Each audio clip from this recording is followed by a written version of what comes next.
Welcome to my channel. இது போன்ற சுவாரஸ்யமான சம்பவங்களை தெரிந்து கொள்ள மறக்காமல் நம்மளுடைய சேனலை சப்ஸ்கிரைப் பண்ணி வச்சுக்கங்க. மாமியார் இறந்து 5 மாதங்கள் ஆகிவிட்டன. என் மாமனார் மிகவும் தனிமையாக இருக்கத் தொடங்கினார். அவர் மிகவும் சோகமாக இருந்தார். எந்த வேளையிலும் அவருக்கு ஆர்வமில்லை. சில நாட்களுக்குப் பிறகு அவர் என்னை விசித்திரமாக பார்ப்பதை நான் கவனித்தேன். அவரது இந்த நடத்தையால் நான் மிகவும் கலக்கமடைந்தேன். பிறகு ஒரு நாள் நான் என் மாமனாரை மகிழ்வித்தால் வீட்டின் விஷயம் வீட்டிலேயே இருக்கும், யாருக்குமே தெரியாது என்று நினைத்தேன். அதனால் ஒரு நாள் அவரது அறைக்கு சென்றேன். அவரது அருகில் படுத்தேன்.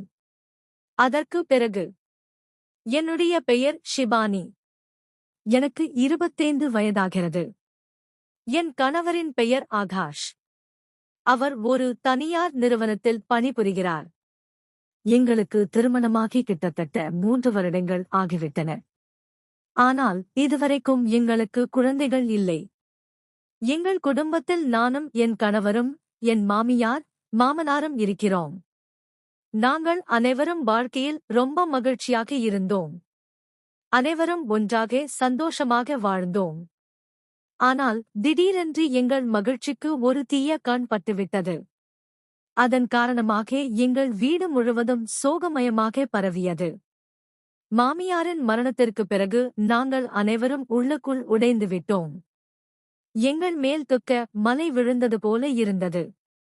மாமியாரின் மரணத்திற்குப் பிறகு என் மாமனார் மிகவும் சோகமாக இருக்கத் தொடங்கினார். நான் அவரை பார்க்கும் போதெல்லாம் தனியாக உட்கார்ந்து அழுது கொண்டிருப்பார். மாமியாரை நினைத்துக் கொண்டிருப்பார். நானும் என் கணவரும் மிகவும் வருத்தப்பட்டோம். மாமியார் உயிருடன் இருந்திருந்தால் மாமனாரின் இந்த நிலை இருந்திருக்காது என்று நினைத்தோம். நானும் ஆகாஷும் அவரை பலமுறை சமாதானப்படுத்தினோம். இப்படி செய்யாதீர்கள்.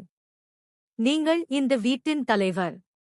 நீங்கள் உடைந்து போனால் எங்களுக்கு என்ன ஆகும் என்று கூறினோம். நாங்கள் சமாதானப்படுத்திய சில காலம் வரை அவர் நன்றாக இருந்தார். ஆனால் தனியாக இருக்கும்போது அவர் மீண்டும் அதேபோல் ஆகிவிடுவார். இப்படியே போனதால் முன்னதை மறப்பது அவருக்கு மிகவும் கடினமாக இருந்தது. பிறகு சில காலம் மாமனாரை எங்கள் கொல்கத்தாவில் உள்ள மைசூரிலிருந்து விசித்திரமான சத்தங்கள் வந்தன. இவ்வளவு நேரம் மாமனார் குளியலறையில் என்ன செய்கிறார் என்று யோசித்தேன். அவரை அழைக்கவும் முயன்றேன். ஆனால் அவர் கேட்கவில்லை போல இருந்தது. அவர் எப்போது வேண்டுமானாலும் வெளியே வரலாம் என்று நினைத்தபோது இந்த விஷயத்தை என் கணவரிடம் சொல்லலாமா என்று என் மனதில் தோன்றியது. ஆனால் அவர் என் பேச்சை நம்பவில்லை என்றால் நான் என்ன செய்வேன் என்ற பயமும் வந்தது. இதை நினைத்துக் கொண்டே இரவு முழுவதும் விழித்திருந்தேன். எனக்கு தூக்கமே வரவில்லை. நான் உள்ளுக்குள் மிகவும் கவலையாக இருந்தேன். இத்தனை நாட்களாக நடந்து கொண்டிருப்பது மிகவும் விசித்திரமாக இருந்தது. என் கணவர் என்னுடன் நெருக்கமாக இருக்க விரும்பினார். ஆனால் இன்று எனக்கு மனநிலை சரியில்லை என்று கூறி அவரை தவிர்த்தேன். அந்த இரவு முழுவதும் நான் விழித்தபடியே கழிந்தது. அடுத்த நாள் என் கணவர் ஒரு வேலைக்காக நகரத்திற்கு வெளியே செல்ல வேண்டியிருந்தது. அவர் 5 நாட்களுக்கு ஒரு கூட்டத்திற்கு செல்ல நேர்ந்தது. நான் அவருடைய பையை எடுத்து வைத்து மதிய உணவையும் தயார் செய்துவிட்டேன். சிறிது நேரம் கழித்து என் கணவர் வேலைக்காக புறப்பட்டார். இப்போது வீட்டில் நானும் மாமனாரும் மட்டுமே இருந்தோம். நான் பயத்தால் நடுங்கிக் கொண்டிருந்தேன்.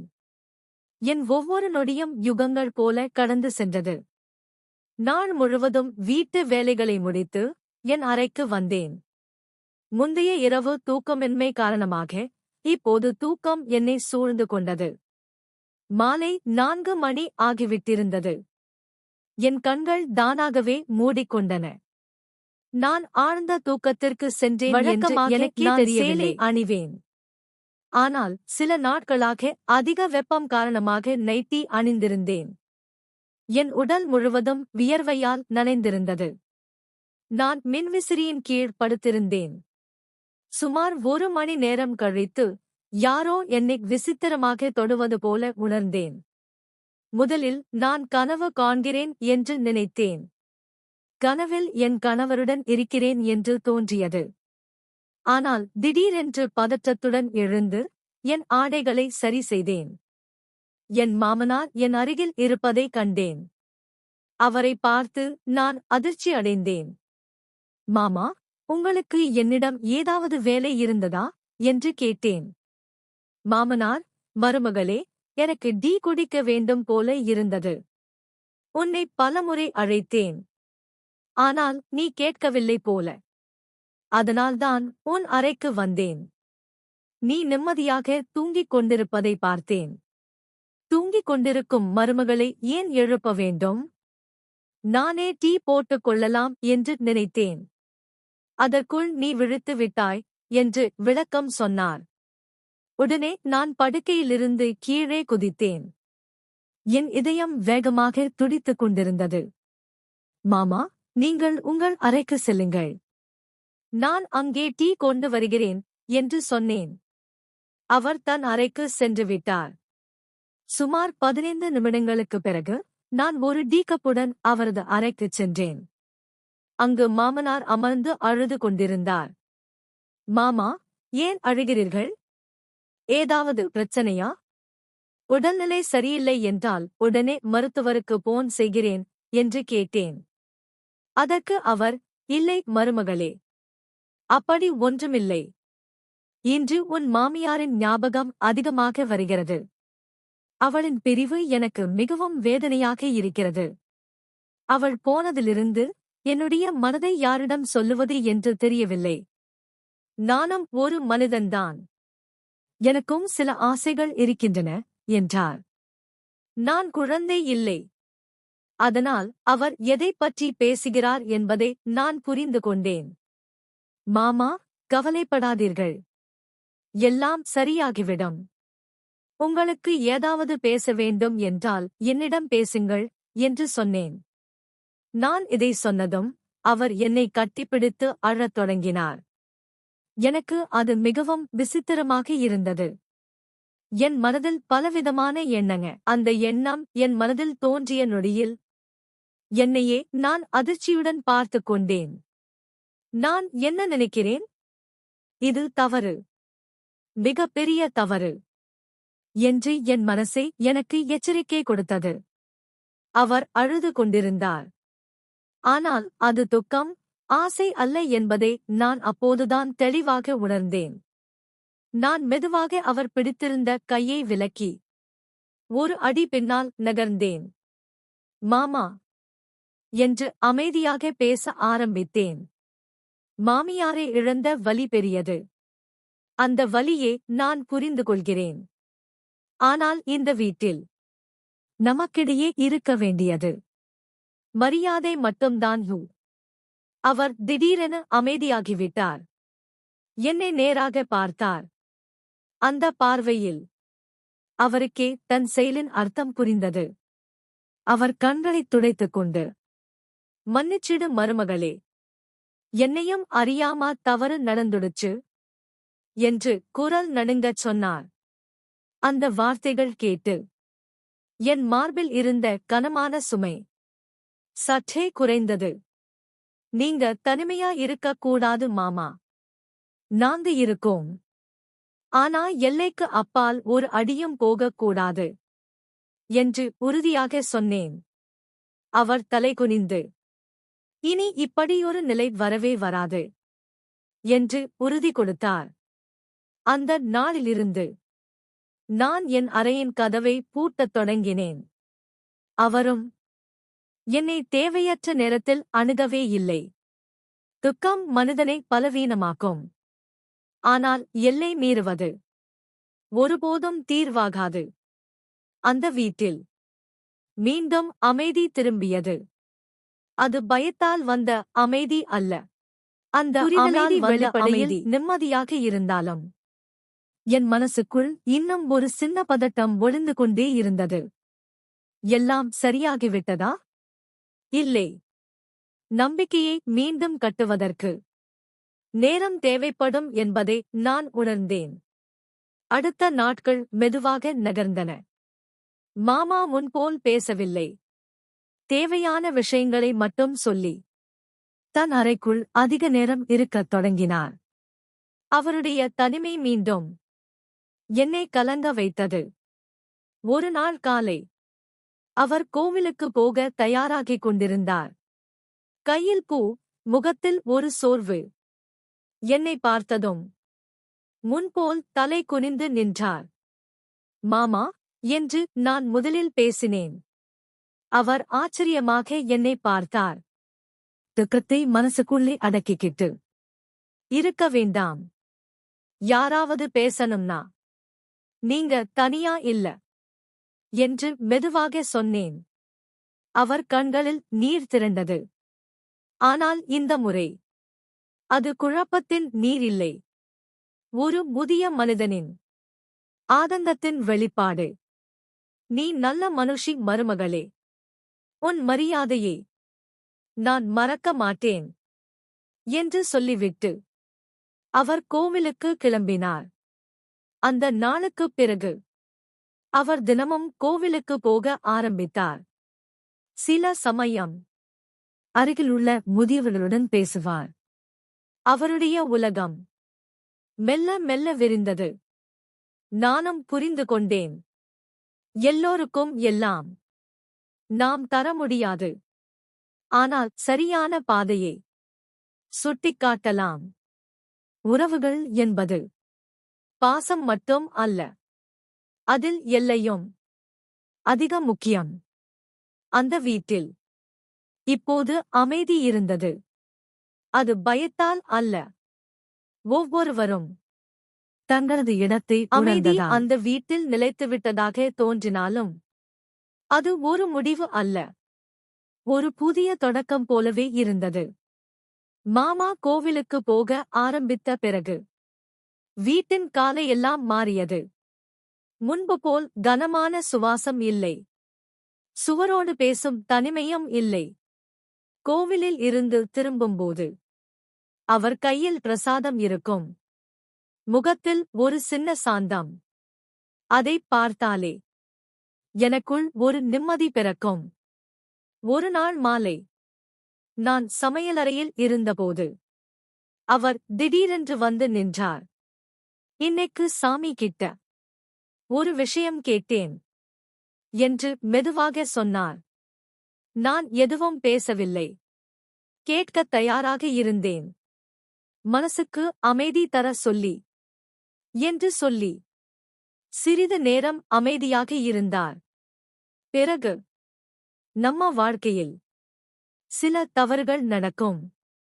அதுக்காக மீதியுள்ள வாழ்க்கையையே தண்டனை மாதிரி வாழ வேண்டாம் என்றார். அந்த வார்த்தைகள் அவருக்கே அவர் சொன்னது போல இருந்தது. அன்று முதன்முறையாக நான் உணர்ந்தேன். அவர் மாறவில்லை. அவர் குணமடைந்து கொண்டிருந்தார். அந்த நாளுக்குப் பிறகு நாங்கள் இருவரும் அதிகம் பேசவில்லை. ஆனால் பேசாமலேயே ஒருவரை ஒருவர் புரிந்து கொண்டோம். மரியாதை என்பது சத்தமாக சொல்லப்பட வேண்டிய ஒன்று அல்ல. அது நடத்தையில் தானாக வெளிப்படும். அந்த வீட்டில் இப்போது எந்த உறவும் அதன் எல்லையை மீறவில்லை. அதுவே அதன் மிகப்பெரிய பலமாக இருந்தது. ஓடிக்கொண்டே இருந்தன.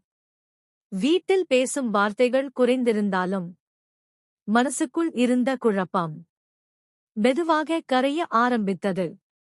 ஒரு மாலை மாமா கோவிலில் இருந்து திரும்பியதும் வீட்டு வாசலில் சிறிது நேரம் நின்றார்.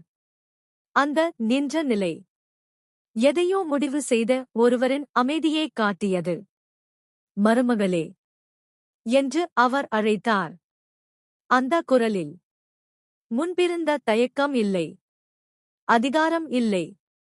ஒரு தந்தையின் மென்மை மட்டும். இந்த வீடு உனக்கு பாதுகாப்பாக இருக்கணும். அதை உறுதி செய்யுறது என் பொறுப்பு என்று சொன்னார். அந்த நொடியில் என் கண்கள் நனைந்தன. ஆனால் அது பயத்தால் அல்ல. ஒரு சுமை இறங்கிய நிம்மதியின் கண்ணீர். நம்ம எல்லாருக்கும் ஒரு காலம் கஷ்டமாயிருக்கும். ஆனா அந்த கஷ்டம் நம்ம நல்ல மனசை மாற்றக்கூடாது என்று அவர் தொடர்ந்தார். அன்று இரவு நான் நீண்ட நேரம் தூங்கவில்லை. இந்த வீட்டில் நான் மீண்டும் நிம்மதியாக சுவாசிக்க முடியும் என்று முதன்முறையாக உணர்ந்தேன். காலம் கற்றுக் கொடுத்தது ஒன்றுதான். உறவுகள் சரியான எல்லைகளோடு இருந்தால் அவை சுமையல்ல, அவை பாதுகாப்பு. இப்போது அந்த வீடு ஒரு கட்டாய வாழ்விடம் அல்ல. ஒருவருக்கொருவர் மரியாதை கொடுக்கும் ஒரு அமைதியான குடும்பம். சில காயங்கள் மறையாது, ஆனால் அவை நம்மை உடைக்காமல் பக்குவப்படுத்தும். அந்த பக்குவமே இந்த கதையின் உண்மையான நிற்கவில்லை. அது யாருக்காகவும் நிற்பதில்லை. ஆனால் சில வீடுகளில் காலம் மெதுவாக மனசுகளை சரி செய்யும். மாமாவின் தினசரி பழக்கம் இப்போது ஒரு ஒழுங்காக மாறியிருந்தது. கோவில், சிறு நடை, அருகிலுள்ள முதியவர்களோடு சிறு உரையாடல். அவருக்குள் இருந்த வெறுமை முழுமையாக மறையவில்லை. ஆனால் அது இனி அவரை ஆளவில்லை. ஒரு நாள் அவர் பழைய அலமாரியை சுத்தம் செய்ய ஆரம்பித்தார். மாமியாரின் புகைப்படம் கையில் எடுத்துக்கொண்டு நீண்ட நேரம் பார்த்தார். அவங்க இருந்த காலத்துல நான் நிறைய விஷயங்களை சரியா செய்யல என்று மெதுவாக சொன்னார். அந்த வார்த்தைகள் ஒரு ஒப்புதல், ஒரு மனச்சுத்தி. இப்போ கிடைக்குற காலத்துல யாரையும் காயப்படுத்தக்கூடாது. அதான் என் முடிவு என்றார். அந்த நிமிடம் நான் உணர்ந்தேன், மாற்றம் என்பது ஒரே நாளில் நடப்பதில்லை. அது தினமும் சின்ன சின்ன முடிவுகளால் உருவாகும். வீட்டில் இப்போது அமைதி மட்டும் இல்லை, ஒரு பாதுகாப்பு உணர்வு இருந்தது. நான் பயப்படவில்லை. அவர் குற்றமுணர்வில் மூழ்கவில்லை. இருவரும் எங்களுக்கான இடத்தை புரிந்து கொண்டிருந்தோம். உறவுகள் எல்லா நேரமும் பாசத்தால் மட்டும் நிலைக்காது. சில நேரம் பக்குவத்தால் நிலைக்கும். இந்த கதை ஒரு மாமா மருமகள் கதை அல்ல. இது மனித மனசின் எல்லையை புரிந்து கொண்ட ஒரு வாழ்க்கை கதை. சில அமைதிகள் பயத்தால் வரும், சில அமைதிகள் புரிதலால் வரும்.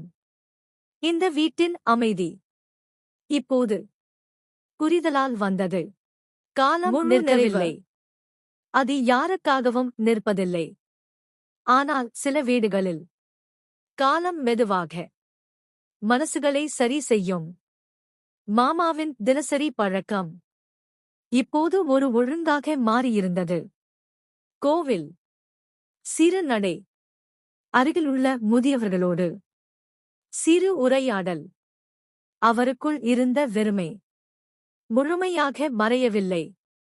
ஆனால் அது இனி அவரை ஆளவில்லை. ஒரு நாள் அவர் பழைய அலமாரியை சுத்தம் செய்ய ஆரம்பித்தார். மாமியாரின் புகைப்படத்தை கையில் எடுத்துக்கொண்டு நீண்ட நேரம் பார்த்தார். அவங்க இருந்த காலத்துல நான் நிறைய விஷயங்களை சரியா செய்யல என்று மெதுவாக சொன்னார். அந்த வார்த்தைகள் ஒரு ஒப்புதல், ஒரு மனச்சுத்தி. இப்போ கிடைக்குற காலத்துல யாரையும் காயப்படுத்தக்கூடாது. அதான் என் முடிவு என்றார். அந்த நிமிடம் நான் உணர்ந்தேன், மாற்றம் என்பது ஒரே நாளில் நடப்பதில்லை. அது தினமும் சின்ன சின்ன முடிவுகளால் உருவாகும். வீட்டில் இப்போது அமைதி மட்டும் இல்லை, ஒரு பாதுகாப்பு உணர்வு இருந்தது. நான் பயப்படவில்லை. அவர் குற்றமுணர்வில் மூழ்கவில்லை. இருவரும் எங்களுக்கான இடத்தை புரிந்து கொண்டிருந்தோம். உறவுகள் எல்லா நேரமும் பாசத்தால் மட்டும் நிலைக்காது. சில நேரம் பக்குவத்தால் நிலைக்கும். இந்த கதை ஒரு மாமா மருமகள் கதை அல்ல.